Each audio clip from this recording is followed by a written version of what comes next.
Hi friends, welcome to Baba Fakruddin cooking channel. Friends, నేను ఇవాళ ఎండుమిర్చితో tomato పప్పు ఎలా చేయాలనేది చూపించబోతున్నాను. దీన్ని రాయలసీమలో ఎర్రపప్పు అని కూడా అంటారు. ఇది చాలా టేస్టీగా ఉంటుంది. మీరు చూసిండే ఆల్రెడీ చాలా వీడియోలు చూసింటారు. కానీ ఈ పప్పు చేసే దానిలో కొన్ని చిట్కాలు టేస్ట్గా రావాలంటే ఎలా చేయాలో ఈ వీడియోలో చూపించబోతున్నాను. ఈ వీడియోను స్కిప్ చేయకుండా చూడండి.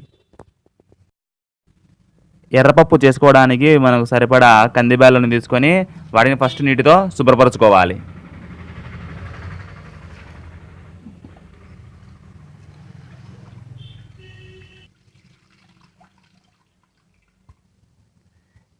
ఈ విధంగా బ్యాళ్ళను శుభ్రపరచుకున్న తర్వాత ఇవి ఉడకనీకి సరిపడంత నీళ్లు వేసుకోవాలి. ఇలా ఈ బ్యాళ్ళు ఉడకడానికి మనకు ఎంత క్వాంటిటీ నీళ్ళు కావాలో అంత క్వాంటిటీ నీళ్ళను వేసుకోవాలి. ఇలా నీళ్లు వేసుకున్న తర్వాత కడాయిని స్టవ్ మీద పెట్టుకొని బ్యాళ్ళను కొద్దిసేపు మూత వేసుకొని ఉడికించుకోవాలి. ఇలా 5 నిమిషాలు ఉడికించుకున్న తర్వాత మూత తీసుకొని బ్యాళ్ళు ఉడికాయో లేదో చెక్ చేసుకోవాలి. ఇలా బ్యాళ్ళు చూస్తే బ్యాళ్ళు బాగా ఉడికాయి. ఇప్పుడు ఉడికాక అందులో మనము 1 స్పూను పసుపు వేసుకోవాలి.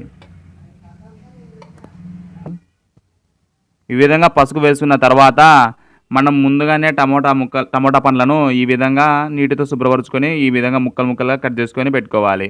వీటిని కూడా ఈ సెరవలోనే వేసుకోవాలి.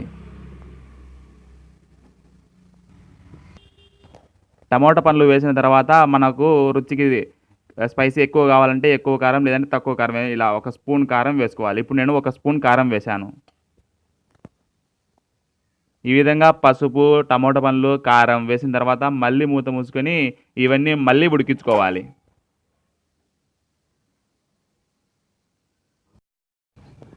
ఇలా 5 నిమిషాలు ఉడికించిన తర్వాత నీళ్ళు ఉన్నాయో లేదో మూత తీసుకొని చెక్ చేసుకోవాలి. ఇప్పుడు నీళ్ళు అయిపోయాయి కదా, నీళ్ళు అయిపోయిన కాబట్టి మనం ఇంకొన్ని నీళ్ళు వేసుకోవాలి. మనకు కావాల్సిన నీళ్ళు వేసుకోవాలి.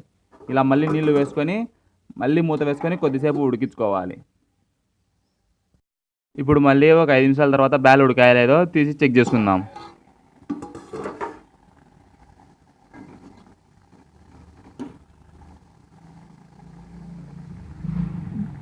బ్యాల్ ఇప్పుడు బాగా ఉడికాయి. అలా చెక్ చేస్తే ఇప్పుడు మనము రెండోసారి నీళ్ళు వేసాం కదా, ఆ విధంగా నీళ్ళు వేయడం వలన బ్యాళ్ళు త్వరగా ఉడుకుతాయి. ఇవి చిట్కా ఫ్రెండ్స్, మీకు ఎవరు చెప్పని ట్రిక్. మనం ఒకటేసారి ఫస్ట్ నీళ్ళు వేసామంటే ఎక్కువ బ్యాల్ ఉడికి చాలా సమయం పడుతుంది. అలా కాకుండా ఫస్ట్ సారి చెక్ చేసుకుంటా నీళ్ళు అయిపోయిన తర్వాత మళ్ళీ నీళ్ళు వేస్తే బ్యాళ్ళు త్వరగా ఉడుకుతాయి. ఇలా అన్నీ ఉడికిన తర్వాత కాస్త చింతపండును తీసుకొని అందులో మనం ఈ మిశ్రమంలో వేసుకోవాలి. అలా వేసుకొని ఒకసారి గడ్డ కలబెట్టి మూత మూసుకొని మళ్ళీ కొద్దిసేపు ఉడికించుకోవాలి. చాలా సేపు ఉడికించుకోకూడదు, 2 నిమిషాలు ఉడికించుకోవాలి.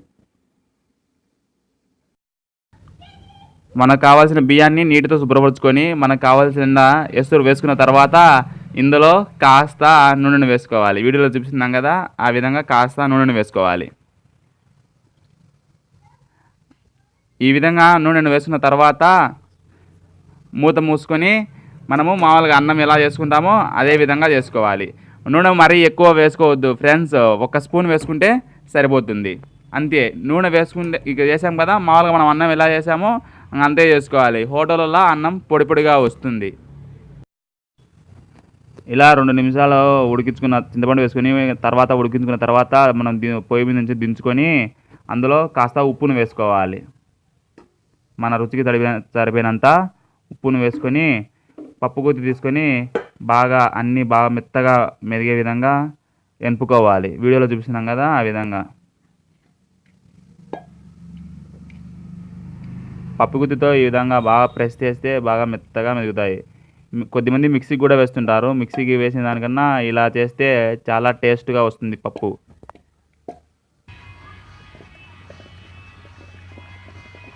ఈ విధంగా పప్పు గుత్తితో బాగా వెనుపుకోవాలి పప్పును. ఈ విధంగా పప్పును బాగా మెత్తగా ఎనుపుకోవాలి. పప్పు చాలా టేస్ట్ ఉంటుంది ఫ్రెండ్స్. మీరు ఈ వీడియో చూసిన తర్వాత మీరు లైక్ కొట్టండి, ఈ వీడియోను షేర్ చేయండి, మరియు మా ఛానల్ కొత్తగా చూస్తున్న వాళ్ళైతే సబ్స్క్రైబ్ చేయడం మర్చిపోవద్దు. ఇప్పుడు మనము పప్పుకు తిరువాత పెట్టడం ఎలాగో చూద్దాం. కడాయి పెట్టుకొని పప్పు తర్వాత పెట్టుకొని కడాయి పెట్టుకొని స్టవ్ వెలిగించుకొని అందులో కాస్త నూనెను వేసుకోవాలి. మన తిరువాతకు సరిపడినంత నూనెను వేసుకోవాలి.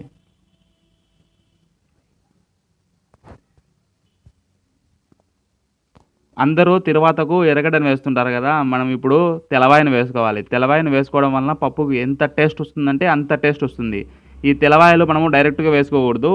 పై తొక్క తీసేసి కొద్దిగా పగలు కొట్టుకొని నూనెలో వేసుకోవాలి. ఇలా వేసుకోవడం వలన అవి బాగా వేగుతాయి. లేకపోతే అలా వేస్తారనుకోండి అవి నూనెలో పగిలి మన మీదే పడతాయి. అలా తెల్లవాయలు వేసుకున్న తర్వాత అందులో కాస్త కరివేపాకును వేసుకోవాలి. కరివేపాకు వేసుకున్న తర్వాత ఆవాలు, జీలకర్ర, తిరువాత గింజలు వేసుకోవాలి. ఇవన్నీ వేసిన తర్వాత కాస్త కొద్దిగా అలా ఒకసారి గరిటెతో కలిపెట్టి ఒక ఒట్టిమిరపకాయను వేయాలి. అందులో వీడియోలో చూసినాం కదా, ఆ విధంగా వేయాలి. ఇప్పుడు మనం చేసే ఎర్రపప్పుకు ఈ తాలింపే చాలా టేస్ట్ని ఇస్తుంది ఫ్రెండ్స్. ఇవన్నీ బాగా వేయించుకోవాలి. ఇలా తిరువాత బాగా కాగిన తర్వాత ఈ తిరువాతను తీసుకొని వచ్చేసి మనం ముందుగానే ఎనుపుకున్నాం కదా పప్పులో, ఆ పప్పులో వేసుకోవాలి. ఆ విధంగా వేసుకున్న తర్వాత మనము గరిటెతో బాగా కలిసే విధంగా కలుపుకోవాలి. అంతే ఫ్రెండ్స్, ఎంతో టేస్టీగా ఉండే ఎర్రపప్పు రెడీ. దీనికి ఎర్రపప్పు అని పేరు ఎందుకు పెట్టాము అంటే మనము ఎండుమిర్చి కారం వేసాం కదా, కాబట్టి ఎర్రపప్పు అని పేరు పెట్టాము. ఇది రాయలసీమలో ఎంతో టేస్ట్ అయిన పప్పు. మీరు ఒట్టిమిరపకాయల బదులు పచ్చిమిరపకాయలు కూడా వేసుకోవచ్చు. Thanks for watching. Bye bye.